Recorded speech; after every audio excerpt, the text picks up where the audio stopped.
Bueno, muy buenos días. Eh, Tal como lo mencionaba el doctor Aldana, cuando hablamos de esta primera charla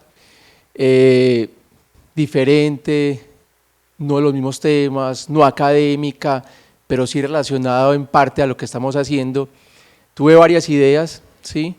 ¿Qué podíamos complementar? Y tal como lo decía el doctor Aldana, como terminó ahorita al presentarme nuestra historia. Nosotros llegamos aquí por algún motivo, por alguna pasión, porque nos gustaba el hígado, el páncreas, la biliar, los tres, o sea, pero es importante saber cómo llegamos acá. Fue un proceso larguísimo, todavía utilizamos epónimos, todavía utilizamos temas o palabras que van a ver que se están utilizando hace muchos años.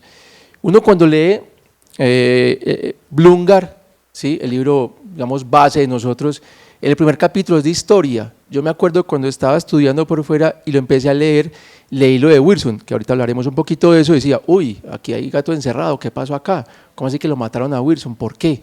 Entonces yo quiero de una forma cronológica, ¿sí? Histórica, hablar un poquito de todo, lo que es el hígado, el páncreas, la vía biliar, cómo son dos órganos totalmente diferentes. Al páncreas un órgano ermitaño, escondido por allá, olvidado, que hasta hace poquito tocamos. En cambio el hígado desde el principio expuesto. De hecho, como el doctor Peco lo viene a decir, es la primera diapositiva. Aquí vamos a hacer un poquito de política, de religión, de dioses, de celos, de asesinatos, bueno, en fin, todo lo que un ser humano vive en su existencia está rodeada la cirugía hepatobiliar. Empezamos con esto, y ahora cuando el doctor Pecol decía que utilizaban los hígados de ovejas, miren, 3000 años antes ya se hacía esto, 3000 años antes.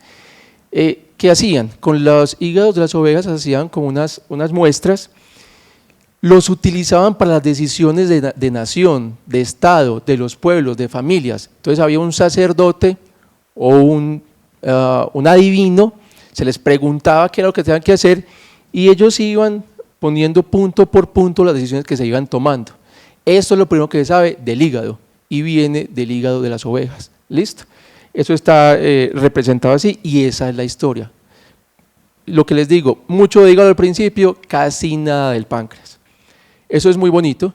Esto es, vamos viniendo otra vez en la historia. Son dos mitos, uno es de Prometeo, el otro es de Tisius. Habla esto retrospectivamente y viendo la historia de la capacidad de regeneración hepática.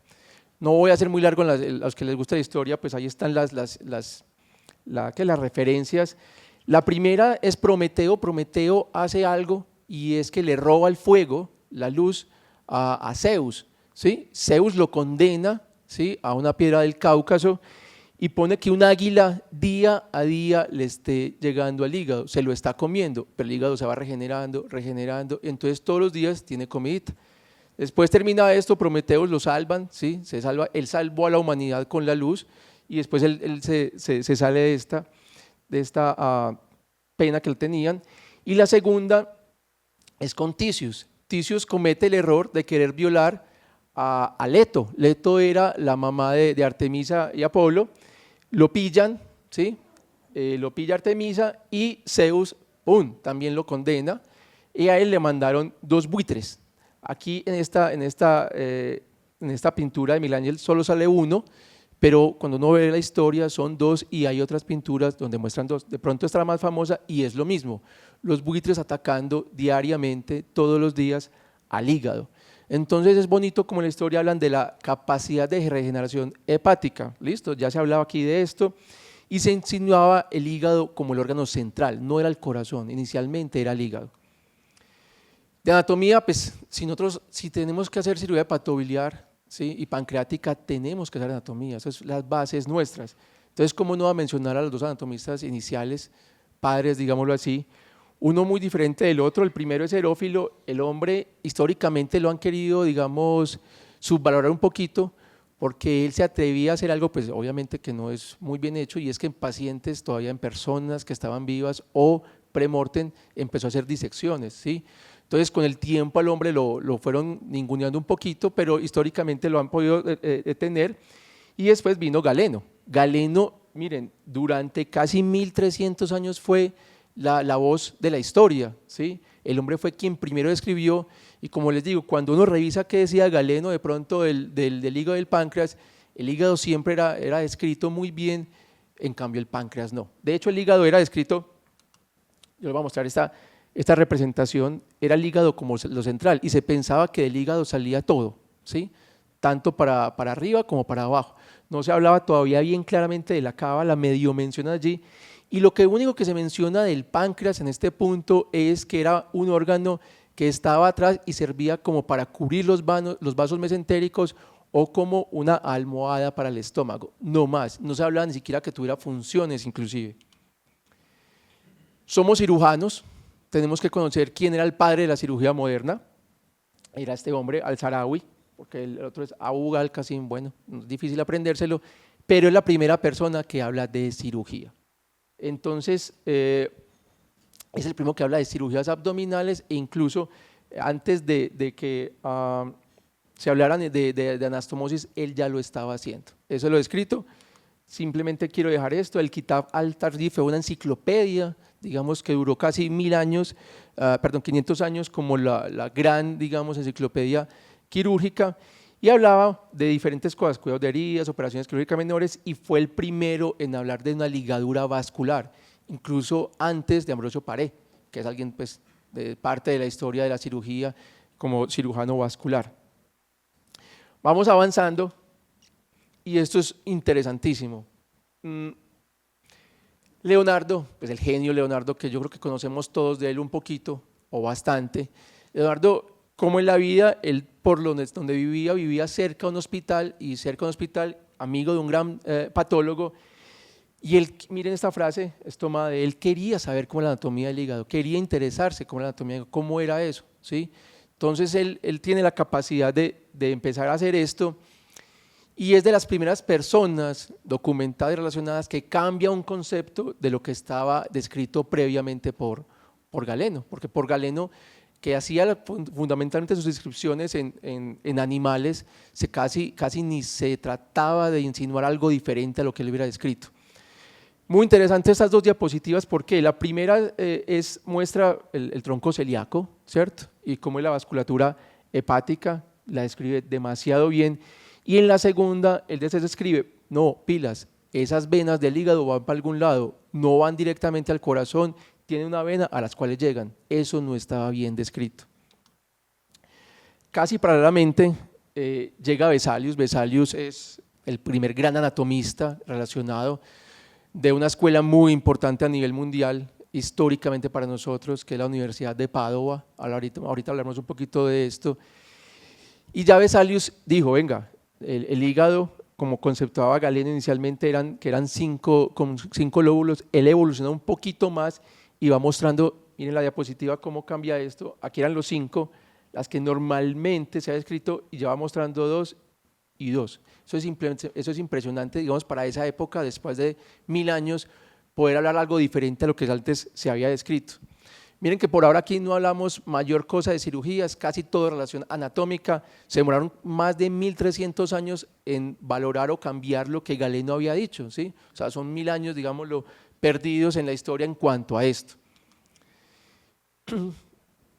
Cuando me puse a buscar qué había de historia de lo nuestro, interesante, miren, también una charla, digamos, presidencial, hay dos artículos bien interesantes, este es de Estados Unidos, este es ucraniano, hablan de los epónimos. Nosotros tenemos un montón de epónimos y de pronto a muchos de nosotros aprendimos, estudiamos con los epónimos y todavía los decimos en las charlas, en las cirugías o cuando hablamos entre amigos, que eso se va a ir, eso se ha ido, hay una intención de irlos desapareciendo, ¿cierto? Pero miren, detrás de cada epónimo hay un montón de historias. Obviamente yo no tengo el tiempo para hablar de cada una, al que le interese están los artículos, son bien bacanas, porque muchos de ellos, digamos, Kocher, la maniobra de Kocher esencialmente era un ortopedista, le gustaba la ortopedia, el hombre, digamos, describió una maniobra de la dislocación del hombro, pero también le gustaba la cirugía abdominal, y aunque él es quien describe bien la maniobra de Kocher, uno de los epónimos, son muchos, que no eran los correctos, era otra persona, ¿listo? Pero bueno, es para dar a entender que tenemos muchos epónimos y muchas historias detrás de. Empezamos con este, digamos. Se diría que es un epónimo inconcluso, es un exacto, pero hasta cierto punto. Cuando Gleason, que fue una persona que se dedicó y describió profundamente la vasculatura y esa capa que unía, que reúne lo vascular y lo biliar, y fue quien hizo profundización en este tema y lo hizo validar externamente, él dedica casi 458 páginas y 45 capítulos solo a esto. Pero el datico es este, quien describe inicialmente esto era un cirujano holandés, un anatomista holandés, en casi 14 años antes que. Las cosas hay que decirlas, este fue el primero que lo describe y hay que darle históricamente su validez, pero es después Gleason quien profundiza en esto, ¿sí? Y como en la vida, un poquito de ironía, Gleason 230 años antes describe lo que es el esfínter, que después fue llamado esfínter de Oddi. Entonces uno puede decir, a Gleason le achacan uno epónimo que él no fue, pero también le roban otro que él se había descrito. Entonces parte de la historia. Este es muy interesante. Esta es la historia de Wilson. Wilson, ¿se acuerdan que les hablaba ahorita un poquito de Vesalius? Él fue uno de los estudiantes, de los que siguieron en Padova. Él vivía en Padova, él era alemán, ahora hablamos un poquito de eso. Y todo empieza acá. Hay un cirujano que era compañero de él que describió un conducto en el páncreas. No se sabe si fue un gallo o un pavo. Ahí también uno empieza a leer y leer. Fue uno de los dos, gallo o pavo. Describe el conducto y se lo cuenta a Wilson. Ve, hay un conducto en el páncreas. Muere una persona de la abadía, se llama así el hombre, y al otro día Wilson hace la disección. Describe el conducto de Wilson, él de una vez lo pone en conocimiento público, hace 7 placas, envía a una carta a Riolan, le comenta que había descubierto eso, entonces ya digamos profundizan eso. ¿Qué pasa? Un año después, pues matan a Wilson. ¿Qué pasa? ¿Fue por esto o por otra cosa? Históricamente se ha dicho, y la primera o principal hipótesis es que fue una discusión, porque Hoffman, después lo vamos a hablar 5 años después, dice que él ya sabía que el Wilson había sido escrito por otra persona. Esa es la principal hipótesis, lo matan en la medianoche. Hay otra que dice que era algo un poquito más de índole personal y no por este tema quirúrgico. De nuevo, a Wilson hay que, aunque haya escrito otra persona, hay que decir que fue la persona que más habló y digamos describió lo que era este conducto y toda la fisiología. Eso es bien interesante. Cuando yo estaba en Italia, el profe Bassi le decía a todos los pacientes, ¿quieren saber cómo es el páncreas? ¿Quieren conocer cómo es el páncreas? Entonces les decía, es como el lago di Garda. El lago di Garda es el lago más grande de Italia, queda en el norte de Italia, es bien bonito. Y le decía, voltee el lago y va a ver el páncreas. Y efectivamente, los pacientes decían, ya entiendo cómo es, tiene su cabeza, el cuello, el cuerpo y la cola. Eso era algo muy fácil para los italianos entender cómo era un páncreas, porque estaban al lado literalmente. Y digámoslo así, como en la vida, pues Verona queda a media hora, uno va a media horita de Peschiera del Garda, que es el primer pueblo cerquita, y de Padova es una hora y media. Este es el lago, es un lago hermoso, son casi 3 departamentos o estados de Italia, bien bonito y es casi 5 veces más o menos lo que es el lago Calima, lo que es el Peñol, para que nos aproximemos un poquito. Entonces, de hecho, eso fue un artículo que después hizo Bassi, yo no sabía, ya después sé que lo había hecho en un artículo, él lo comentaba siempre en la consulta externa. Esto lo pueden ir leyendo, yo les cuento la historia, es muy interesante Pringle, cómo llegó a Pringle. Fueron 8 pacientes que él tenía y los primeros 4 traumas hepáticos, él dijo 3 en cirugía se murieron, 3 perdón, no llegaron a cirugía, el otro no quiso operarse, él dijo hay que hacer algo. Los próximos 4, él describe que cómo no vamos a poder salvar a un paciente por una lesión hepática, hay que hacer algo. Él hace la maniobra con sus dedos y ve que el sangrado mejora, ¿sí? Después de esto, los pacientes fallecen, pero él dice que no fue por el sangrado, que fallecen por otras complicaciones, pero entonces ahí nace la idea de la maniobra de Pringle. Seguimos, esto es histórico, miren que vamos a aproximarnos un poquito más al día de hoy. El Whipple, que es una cirugía que al día de hoy todavía nos ofrece una morbimortalidad asociada, aunque ha mejorado significativamente en los centros de alta complejidad, de una historia detrás muy bonita. O sea, para llegar a un Whipple, para ser descrito, para mejorar sus indicativos, hay que hablar toda la gente que estuvo detrás de ellos, porque fueron muchas personas, anatomistas, fisiólogos, cirujanos. Me quedaría aquí, hay artículos solo del proceso del Whipple indicando, pero sí describir varias cositas. Esta fue la primera persona que dijo, hay una neoplasia pancreática, es muy difícil diagnosticarlo, es muy difícil, bien complicado, o cuando se diagnostica ya los pacientes están avanzados. Este cirujano propuso muchas cosas, más aún en animales, pero no le daba miedo meterse en cirugía pancreática. En el 90, Courvoisier explica y dice, hay un signo que posiblemente es indicativo de neoplasia pancreática. Y ahora sí nos metemos en las primeras pancreatoduodenectomías. Codivila, aunque ha sido históricamente un poquito subvalorado, es el primero en realizar una pancreatectomía parcial, ¿listo? El duodeno parcialmente. Después Halsted, quien tenemos un poquito de historia bien tesa, ahorita hablamos de eso, hace la primera resección de ampolla. De nuevo, otro epónimo, la maniobra de Kocher, lo que decía ahorita era de Jordan el 95.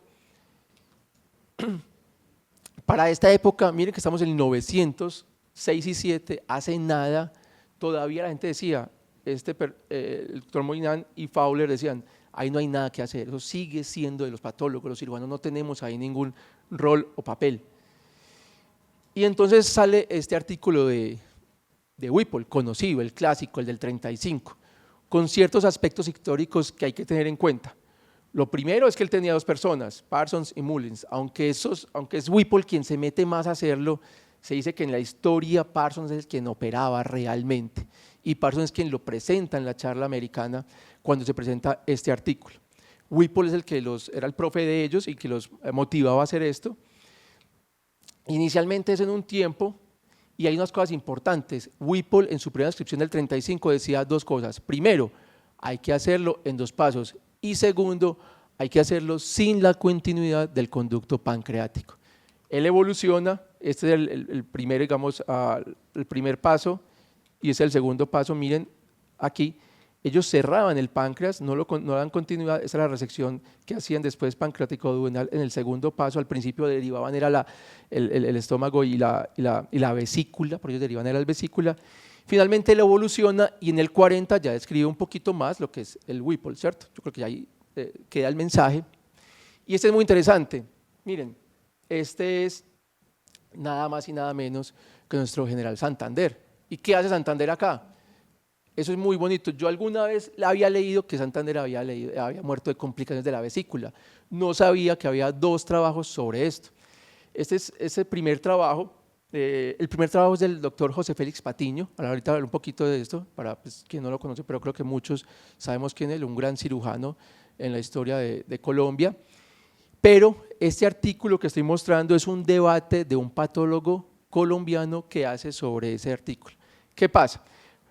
Santander, entonces, hay un tratado histórico muy interesante que informa paso a paso cómo es la autopsia de Santander. En el trabajo del doctor Patiño se informaba, se llama así el cálculo de Santander, incluso hay fotico de eso, que él había recibido de forma indirecta porque una familia del doctor Narváez le encontraron un calculito que era en un piano posiblemente de Bolívar y que ese cálculo venía del doctor Cheine. Cheine era uno de los tres personas que estuvo presentes en la autopsia de Santander. ¿Qué pasa? El cálculo medía esto y entonces este patólogo lo que dice es me voy a ir bien juicioso a leer esa autopsia.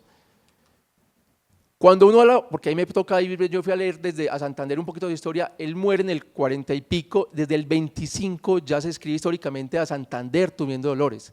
Y él describe cómo paulatinamente esos dolores lo hacían cada vez ser mucho menos, digamos, una calidad de vida terrible. Esta es una pintura también, hay varias sobre Santander en su muerte, y esa es la autopsia, ya van mostrando que se ve, y lo más llamativo es esto, ahí está el dibujito, en la autopsia que ese señor describe, el patólogo, demuestra que había varias cositas. Lo primero, había unos cálculos intrahepáticos enclavados. ¿Sí? Segundo, claro, la vesícula estaba enferma y había como 20 cálculos facetados. Y tercero, había una coledocolitiasis. Las medidas que yo les pongo acá son las que él le hizo porque se hablaban de otro tipo de medida, que eran dos pulgares, si no estoy mal como escribía, que respondía, pues uno multiplicaba por 2 y era lo que respondía a un cálculo de 10 milímetros. Finalmente, en aras del tiempo, lo que les quiero decir es que es el primer caso descrito de hepato, colecisto, coledocolitiasis y es nuestro, es del General Santander, basado en una autopsia, es un dato me pareció impresionante. Vamos terminando, ya nos vamos acercando, el genio de una doble vida, lo que les decía de Halsted. Halsted, para los que no saben, un cirujano americano fantástico, con una doble vida, ahora les diré un poquito, no hablaré de la segunda parte de la vida, el que lo quiera leer lo encontrará, hay mucho sobre eso, pero muy interesante. El hombre es quien inicia las residencias en cirugía general, el programa es él quien lo piensa y lo elabora, un genio absolutamente. Le tocó operar a la mamá cuando no se había todavía colestectomías, ¿sí? Él hizo una derivación, pero él fue el primero y él fue el que hace la primera cirugía de ampolla. ¿Cómo es la irónica de la vida? Él muere, sus alumnos lo tienen que operar en el 19 y lo tienen que reintervenir 3 años después. El hombre muere y en la autopsia se encuentra una coledocolitiasis, ¿sí? Una de las primeras personas que escribió, que trabajó y manejó esto y muere por esto. Otros aportes fue los guantes de la cirugía, la homeostasia, la residencia y como le digo, unas adicciones bien fuertes descritas desde los 30 años que le impedían hacer bien su labor, tanto persistencial, presencial, bueno, los mandaron a varios por el Caribe a ver si mejoraba sus adicciones, fue imposible. Finalmente, yo creo que esta persona hay que hablar, uno no sabe mucho de él y es una persona muy valiosa. Es quien hace la primera colestectomía y quien hace la primera resección hepática electiva. En un hospital pequeño, este alemán muestra cómo la primera colestectomía fue un paciente de 43 años, él ya había hecho la colestectomía en varios animalitos y después dice exitosamente, después de 12 días, el paciente sale de alta, ¿listo? 12 días, para esa época y fue un exitazo total. Y el segundo fue una mujer también que opera de una resección hepática lateral izquierda, ya con las bases de la regeneración, de la anatomía, de la asepsia del hígado.